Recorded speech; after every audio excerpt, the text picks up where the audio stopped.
Hello friends, welcome to enlighten brains.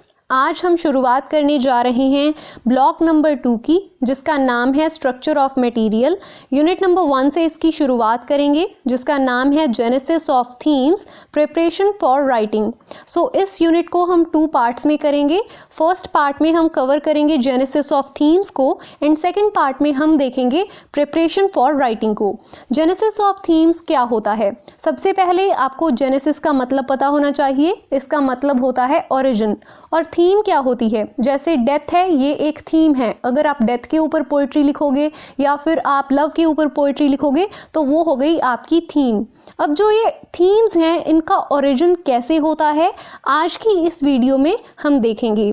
शुरुआत करते हैं स्ट्रक्चर से। आज की वीडियो में हम कवर करेंगे इस यूनिट के एम्स एंड ऑब्जेक्टिव्स को, इंट्रोडक्शन को, ओरिजिन ऑफ क्रिएटिव इम्पल्स को, जेन्युइननेस ऑफ क्रिएटिव इम्पल्स, कैसे आप आइडेंटिफाई कर सकते हो कि जो क्रिएटिव इम्पल्स आप में आई है, इंस्पिरेशन आई है आपको लिखने की, वो जेन्युइन है भी या फिर नहीं।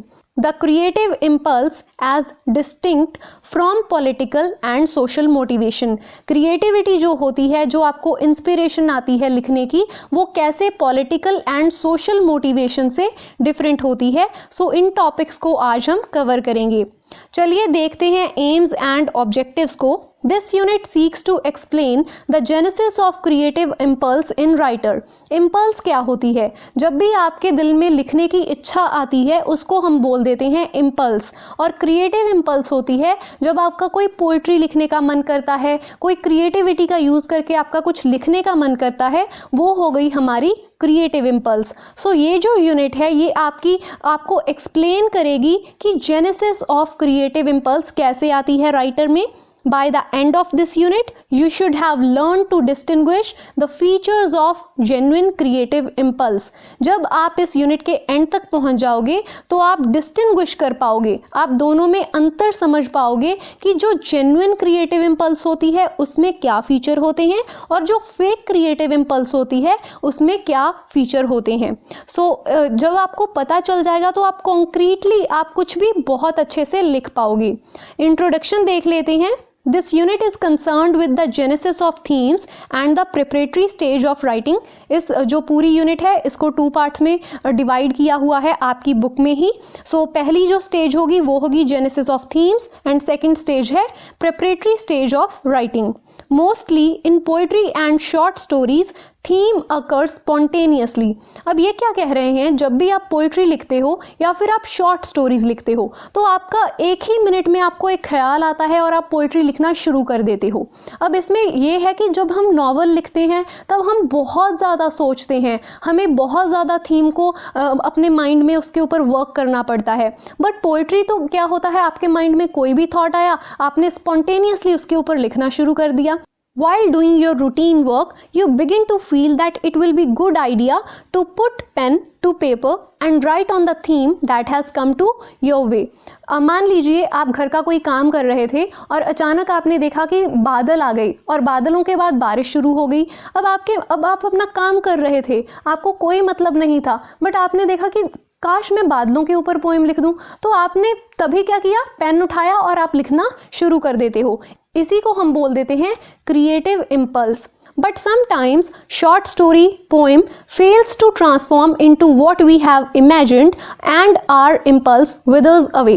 कई बार क्या होता है, आपने सोचा तो था कि क्यों ना मैं बादलों के ऊपर पोएम लिख दूं, बट जैसा आपने सोचा था आप वैसा लिख नहीं पाते हो। सोचने में आपका थॉट बहुत अच्छा था, बट जब आपने उसको लिखा तो वो उतना अच्छा सामने नहीं आया। कई बार क्या होता है, आप उसको मिड वे में छोड़ देते हो। आपने लिखना शुरू किया, मिड में आकर आपको लगा कि नहीं, मुझसे नहीं हो रहा, ये अच्छा आइडिया ही नहीं है, आपने उसको छोड़ दिया। कई बार आप क्या करते हो कि पेज ही फाड़ देते हो। You can either tear it up और keep it with hope to do something about it someday. और या फिर ये हो सकता है कि जो आपने आधा अधूरा लिखा उसको आपने रख लिया और सोचा कि आने वाले जो नेक्स्ट वीक होगा या फिर कभी भी इसके ऊपर मैं कुछ ज़रूर लिख दूंगा। समटाइम्स यू कंप्लीट इट, और कभी कभी क्या होता है आप उसको कंप्लीट कर देते हो and add it to your tally, और उसको अपने टैली में रख लेते हो कि इसको ना मैं रिवाइज करूंगा, बार बार रिवाइज करूंगा, क्या पता कुछ अच्छा बनकर सामने आ जाए।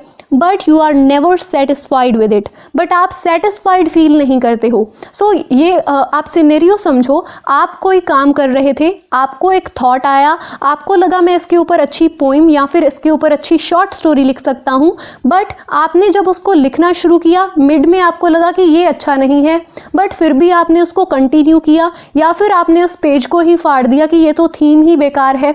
अगर आपने उसको कंटिन्यू किया और उसको साइड पे रख लिया कि इसको मैं कभी और रिवाइज करके इसका कुछ बेहतर बना लूँगा, बट आप उसके साथ सेटिस्फाई होते ही नहीं हो, आपको लगता है कि ये तो अच्छा आया ही नहीं है। सो इस सिचुएशन को हम क्या कहते हैं कि हमारी जो क्रिएटिव इम्पल्स थी वो फेक थी, वो उतना अच्छा इम्पैक्ट हमारे लिए नहीं लेकर आई थी, सो दैट हम अच्छा लिख ही नहीं पाए।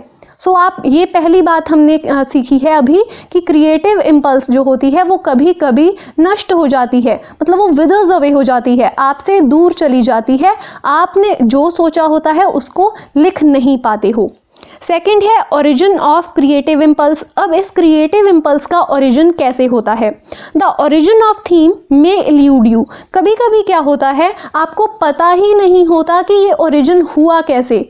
कभी कभी आपके बचपन में, फॉर एग्जाम्पल, आपके बचपन में आपके साथ कुछ भी इंसिडेंट हुआ, वो आपके सबकॉन्शियस माइंड में रहा, ठीक है। हो सकता है किसी ने आपको गलत तरीके से टच करने की कोशिश की हो, आप वो इंसिडेंट तो भूल गए, बट आपके दिल में एक वो डर सा रह गया हमेशा के लिए। सो उसको हम क्या कहेंगे कि कई बार आपके सबकॉन्शियस माइंड में कुछ चीज़ें रह जाती हैं, आपको खुद को नहीं पता होता कि इसका ओरिजिन क्या है।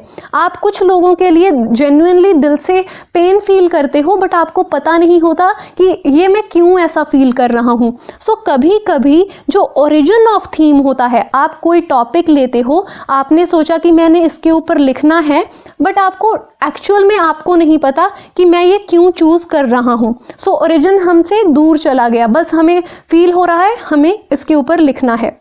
Honor your impulses and test them for possible viability। यहाँ पर हम ये क्या कह रहे हैं कि अगर आपको ऐसा कुछ फील होता है, आपको पता ही नहीं है कि ये थीम मेरे माइंड में क्यों बार बार आ रहा है, तो भी आप अपनी उस जो आपको इम्पल्स आ रही है उसको आप ऑनर कीजिए, उसकी रिस्पेक्ट कीजिए, उसको टेस्ट कीजिए, उसको प्रैक्टिकली अप्लाई करके देखिए, उसके ऊपर लिख कर देखिए, क्या पता आप कुछ बहुत ही बेहतर लिख पाओ।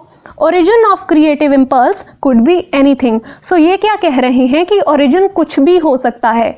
हो सकता है आप कोई डेली रूटीन का काम कर रहे थे और आपके माइंड में कोई थॉट आया और आपने उसके ऊपर लिख दिया, या फिर आपको पता ही नहीं है कि ओरिजिन कहाँ से आया है, बस आपके माइंड में कुछ सबकॉन्शियस माइंड में पहले से ही था और आपने उसको लिख दिया। नेक्स्ट है हमारे पास genuineness of creative impulse. You should always make sure that impulse is genuine. अब आपने हमेशा मेक श्योर कि आपकी जो क्रिएटिव इम्पल्स है वो क्या है, जेन्युइन है। फॉर एग्जाम्पल, आपने देखा कि एक वुमेन जो है वो एक पपी के लिए रो रही है जो कि किसी प्रॉब्लम में है, या फिर आप किसी शादी में गए और आपने उस माहौल में देखा कि जो ब्राइड है वो रो रही है, उसकी विदाई हो रही है, आपने उस सिचुएशन को विटनेस किया। सो ये क्या हुआ, आपको क्या लगा कि मैंने इस टॉपिक के ऊपर लिखना है। इसकी हमें बहुत सारी एग्जाम्पल दी गई हैं, जैसे कि एक स्लम्स में, आप किसी स्लम के पास से गुजरे और आपने देखा कि एक बहुत ही खूबसूरत लेडी है उस स्लम में, तो आपके माइंड में आया कि मैंने इसके ऊपर लिखना है। सो कुछ भी हो सकता है, आपने किसी चीज़ को विटनेस किया और आपको लगा कि मैंने इसके ऊपर लिखना है। अब ऐसा होता क्यों है? देखिए, आप जिस एटमॉस्फेयर में होते हैं ना, वो बहुत ज़्यादा इम्पैक्ट करता है। जैसे अगर हम दुल्हन की ही एग्जाम्पल लें, जब विदाई हो रही होती है तो ऑब्वियसली वो रो रही होती हैं, उनकी मॉम रो रही होती हैं, उनके ब्रदर्स भी रो सकते हैं। सो आप जब उस माहौल में होते हैं तो आपका दिल करता है कि मुझे इसके ऊपर लिखना है, बट जब आप उस माहौल से बाहर निकलते हैं, आप अपने घर आते हैं, हो सकता है कि आप उतना अच्छा ना लिख पाओ। आपने शादी में तो देखा कि मैं इसके ऊपर अच्छा लिख दूंगा, बट जब आप शादी से बाहर आए, उस माहौल से बाहर आए, आप पेपर के ऊपर इतना अच्छा ना लिख पाओ। बट इसमें ज़रूरी नहीं है कि आप अच्छा ही ना लिख पाओ, कई बार आप बहुत अच्छा भी लिख सकते हो, क्योंकि आपने एक शादी में आप गए, आपने उस चीज़ को विटनेस किया, आपने चीज़ों को ऑब्जर्व किया और अपनी इमेजिनेशन को मिक्स किया और आपने एक बहुत ही अच्छी पोइम या फिर स्टोरी को लिख दिया। सो ऐसा नहीं है कि आप अच्छा ही नहीं लिख पाओगे, आप बहुत पावरफुल, बहुत ही अच्छा भी लिख सकते हो। दोनों चीज़ें हो सकती हैं, अच्छा भी हो सकता है, बुरा भी हो सकता है। आपका काम क्या है, आपने बस उसको लिखना है। सो यहाँ पर सेकंड पॉइंट है हमारे पास, distancing is necessary for making your writing creative. यहाँ पर हमें कह रहे हैं कि आपने खुद को डिस्टेंस ज़रूर कर लेना है। एग्जाम्पल दी है हमें कि मान लीजिए आपका बच्चा था और उसकी डेथ हो गई है या फिर वो खो गया है और आप डेफिनेटली बहुत ज़्यादा दर्द में होगे। इमेजिन कीजिए किसी के बच्चे की डेथ हो जाए तो उन्हें कितनी ज़्यादा पेन होगी। सो आप बहुत ज़्यादा दर्द में हैं और आप खुद के दर्द को रिलीज करना चाहते हैं, आप उस दर्द को लिखकर बयान करना चाहते हैं। सो आप ये कर सकते हैं क्योंकि ये एक तरीके से आपकी थेरेपी हो गई। That is a therapeutic reason. Just as you could release yourself in a flood of tears, आप जो आपके दर्द हैं उसको आप रिलीज कर सकते हो लिखकर। But the best result in terms of literary merit can be achieved only when you look upon the events from distance. अब ये तो हो गया कि आपके साथ कुछ बुरा हुआ और आप उस दर्द से बाहर निकलना चाहते हो, इसलिए आपने लिखना शुरू कर दिया।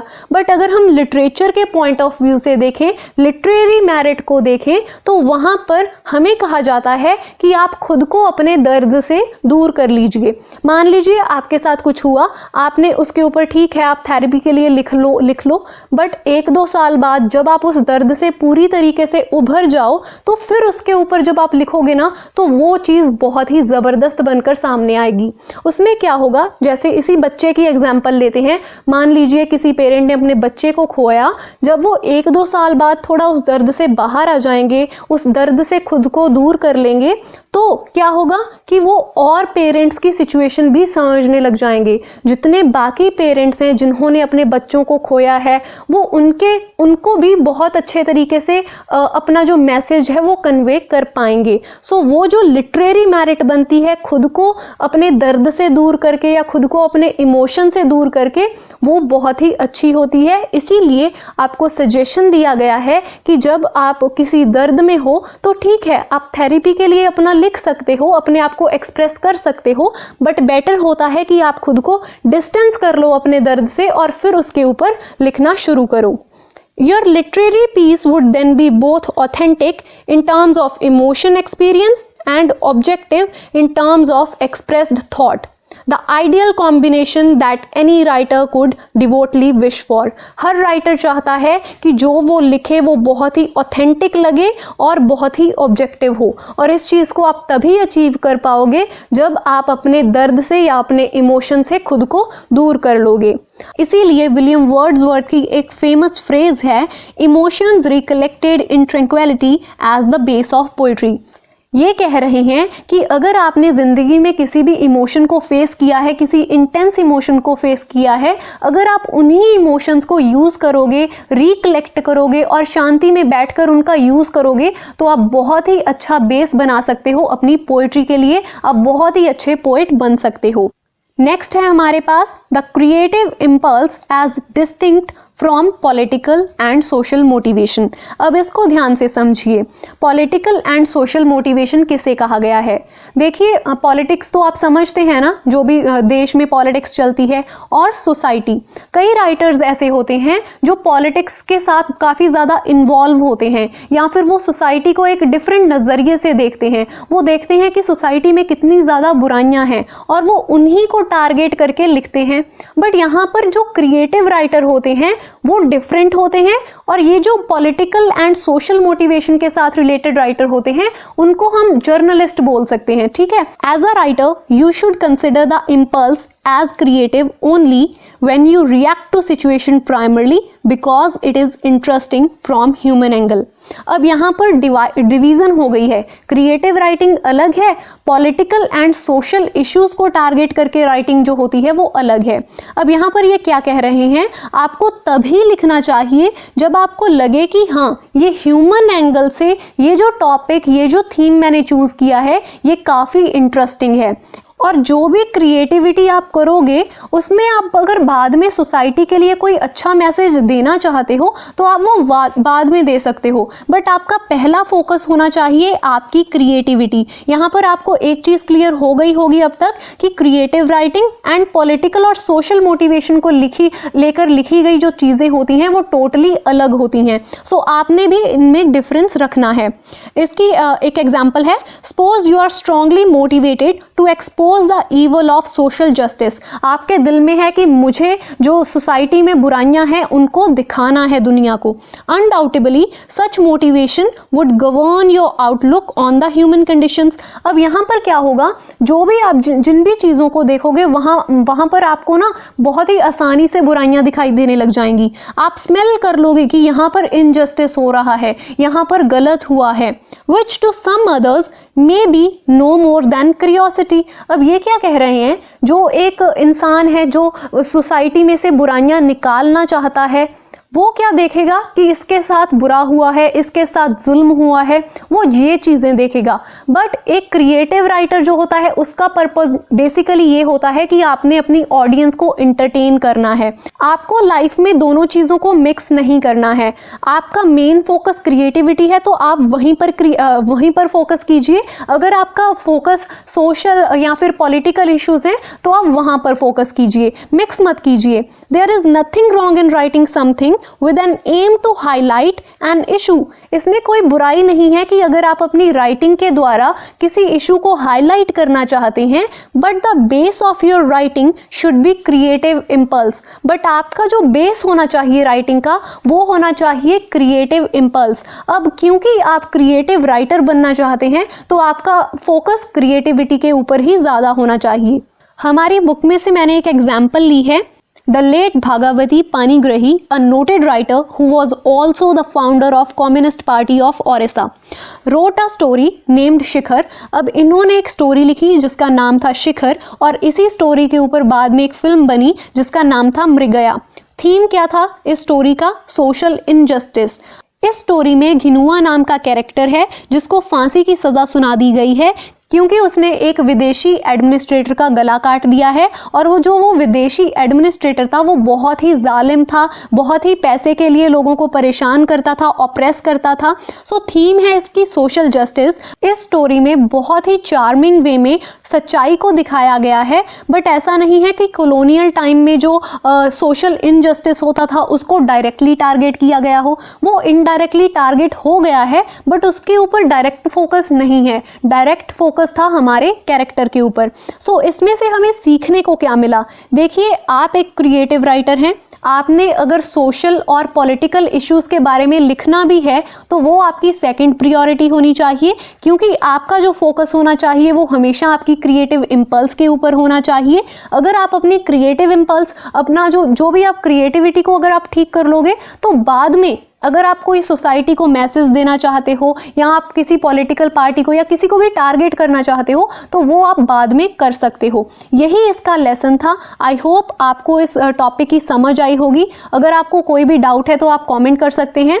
सो ये थी हमारी आज की वीडियो। नेक्स्ट वीडियो में हम करेंगे preparation for writing. Thank you so much for watching.